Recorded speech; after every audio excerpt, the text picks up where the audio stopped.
you mentioned the first growth like trajectory was this sort of stage one. Yep.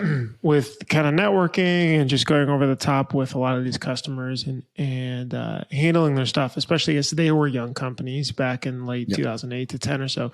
What was another, big growth trajectory year? Well, I think offering the technology and the warehousing and, really like following the lead of the companies we were working with.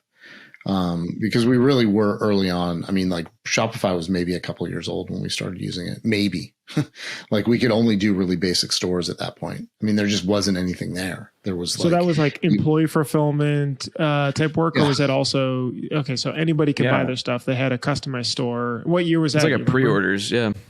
Yeah, we did a lot of pre-orders, tons. Probably like 2011. Ish. I mean, I think we met Dropbox. That's when you were doing it. I think you met Tobias. Steven. No, Dropbox in 2010. So we'd only been around 2 years when that started, and then we pushed the technology really hard. We had different warehouses. We had a warehouse in West Sacramento, right next to Motion Company at one point.